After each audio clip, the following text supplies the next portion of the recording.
Pero el fenómeno sectario está en todo el mundo y también está acá, digamos. Hay un auge se da mucho, por ejemplo, en toda la zona de Córdoba, cercana al Cerro Uritorco, aparece una cantidad de grupos. Vuelvo a aclarar, no todos los grupos espirituales, no todos los grupos llamados New Age, como decimos, no todos los grupos que hablan de extraterrestres son sectarios, sino algunos grupos que utilizan técnicas de manipulación psicológica, de control total sobre los adeptos, y eso aclaramos, porque si no, la gente por ahí, alguien, un hijo o alguien dice, voy a ir a tener una experiencia espiritual, no sé, al Cerro Uritorco, y piensan que se está metiendo en una secta. No, hay que ver, el yoga, hacer yoga no tiene nada de malo. Lo que pasa es que todos estos grupos, hace un par de años tuvimos la denuncia de Escuela de Yoga de Buenos Aires, que de yoga no tenía nada, sino que utilizan, o pueden usar el nombre cristiano o lo que sea, utilizan algunas terminologías para aparecer que son buenos y puedan atraer gente. Y cuando el líder tiene el control total del grupo, no es bueno para el adepto, esta es la realidad. Claro, ¿sí? Sí, Alfredo, buenas tardes. Te quería consultar porque hace poco se difundió un estudio de la UBA sobre creencias sociales y el estudio arroja que más del 51% de la población, por ejemplo, cree en extraterrestres y en vidas en otros planetas. ¿Esto hace imparable el fenómeno de sectas? Digo, ¿hay ya un sustrato social para que este tipo de fenómenos avancen o cómo se puede combatir este tipo de sectas? Y es muy difícil, no hay duda de que hay un avance. Primero, de los llamados, la llamada iglesia electrónica en los Estados Unidos. Uno de los elementos centrales del triunfo de Trump en los Estados Unidos fueron las iglesias de extrema derecha, muy espirituales, que tienen una crítica a todo lo que sea derechos de las mujeres, beneficios sociales, etcétera, etcétera. Eso es así. Y ese fenómeno es mundial, avanza en todas partes del mundo, y entonces se hace difícil. Y la gente cree, como tenemos una diputada que dice que la Tierra es cuadrada, porque lo ha dicho públicamente, muchos creen en esas cosas, y todo lo que tenga que ver con la fantasía, yo por supuesto no voy a decir si existen o no los extraterrestres, pero la realidad es que no hay ninguna prueba científica de que existen, y que la Tierra es redonda sí hay pruebas científicas, pero mucha gente cree que no. Digamos, estamos volviendo a un pensamiento demasiado mágico y quizás ocultista, demasiado peligroso. Y hay que recordar siempre, como yo he publicado en algunos de mis libros, que uno de los elementos centrales del nazismo fue su vinculación con lo esotérico, con lo mágico. No digo que cada grupo que esté vinculado a sectario sea nazi, digo de que lo mágico siempre es peligroso. Por supuesto, y aclaro otra vez, no tiene nada que ver con la espiritualidad. Uno puede ser católico, judío, protestante, evangélico, lo que quiera, mientras sea una persona incorporada a la sociedad. Puede creer o no en los extraterrestres, cada uno es libre de pensar lo que quiera. Lo importante es ver si esos grupos manipulan o no a la persona. Si lo alejan, yo siempre digo, si alguien te invita a un grupo, te termina alejando de tus amigos, de tu familia, si te quiere cambiar todas tus creencias, que dice que todo lo que hiciste en la vida es malo, hay que preocuparse, porque quiere decir que algo está pasando, porque no es todo el pasado de mi vida malo, ni todo es bueno. En la vida hay cosas buenas y hay cosas malas, pero cuando un líder aparece diciendo yo tengo la verdad revelada, hay que dudar.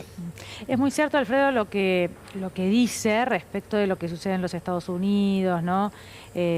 Bueno, previo a la elección de Trump. Y mi pregunta concreta es si es algo que, a ver, si hay una búsqueda, a ver cómo decirlo, porque por supuesto no es lo mismo la religión, ¿no?, que las sectas o cometer delitos con las personas, pero me refiero, voy más allá, y lo que quiero preguntarle es si usted cree o percibe que hay algo a nivel global que tiene que ver con una búsqueda, o que la política trae y combate ciertos conceptos, ¿no?, que tienen que ver como la defensa de los derechos de las mujeres y demás, y de ahí viene esta búsqueda. Pero ¿es algo que es inoculado, digamos, por la política, o es algo que está sucediendo a nivel mundial, ¿no?, y surge de una búsqueda de la humanidad?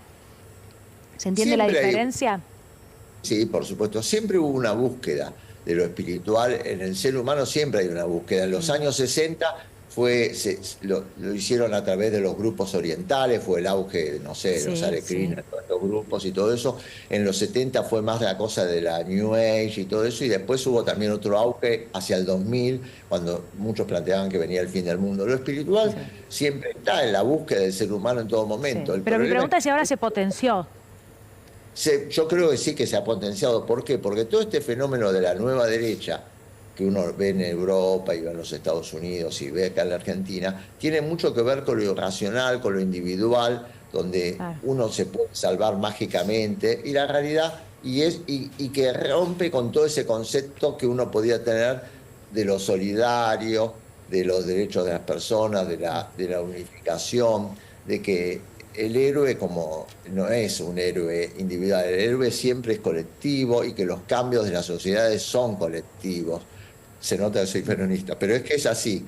Los cambios son siempre colectivos, y cuando te plantean la búsqueda espiritual es peligroso, porque en esa búsqueda espiritual o individual, como se plantea, yo me salvo yo solo, uno puede terminar no solamente en grupos de derecha, sino en grupos sectarios Alfredo, peligrosos, como en este caso, ¿no? Claro, claro. quiero preguntarte con respecto a esto, al caso puntual de Bariloche, Sí. porque independientemente de los elementos que tiene esto como secta, lo cierto, y quiero consultarte esto, es que el objetivo último de este grupo, ¿cuál era? ¿Era esto que vos estás planteando, eventualmente ese componente sexual?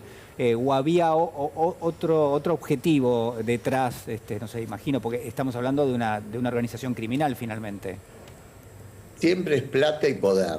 O sea, el tema es que los líderes en un momento dado pasan una barrera y se consideran elegidos. Y cuando uno se considera elegido y cree que tiene el poder sobre el otro o sobre todo el grupo, eso es peligroso, porque en ese poder decide que, por ejemplo, no se alimenten o que coman basura, o deciden que tienen que tener relaciones aunque no los quieran, o viene el abuso, o viene la violación, o viene la prostitución. No sería el primer grupo que ha utilizado el tema de la prostitución. Recordemos los Niños de Dios, que fue una secta muy importante en los años 80 y 90, donde planteaban las relaciones individuales. O sea, se puede dar en algunos. Ojo, hay otros grupos que tienen totalmente prohibido el sexo. No es que el sexo tenga que ver con este tipo de grupos, pero no hay duda que es poder y además dinero, porque el gran cambio que hubo entre los llamados grupos cultos o sectas de los años 60, que se vivía en comunidad, es que al vivir en comunidad no había muchos ingresos de dinero, solamente si alguien donaba algo salían a vender libros. Todos recordamos los años 60, 70, pero hubo un clic hacia los 80, lo que llamó la New Age en los Estados Unidos y en todo el mundo, que se dieron cuenta que el negocio estaba, la persona siga estando vinculada a la sociedad, que siga aportando. Y lo que se cuenta, no tenemos mucha información de Rusia, pero lo que se encuentra es que había tenido un crecimiento brutal en Moscú y en Rusia en general, con ingresos económicos, que la gente había donado mucho dinero. Recordemos los años 90, fue una época muy particular de lo que era la ex Unión Soviética, porque de golpe se liberó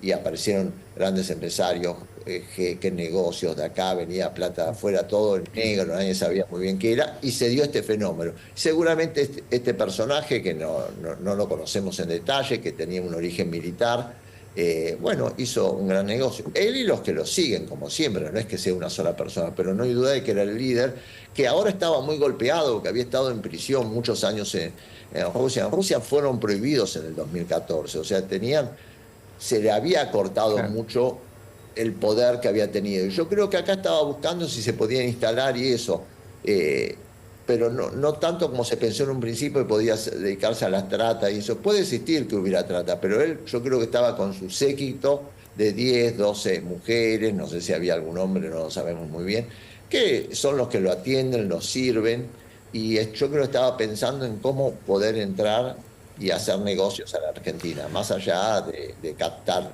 después algún personaje importante.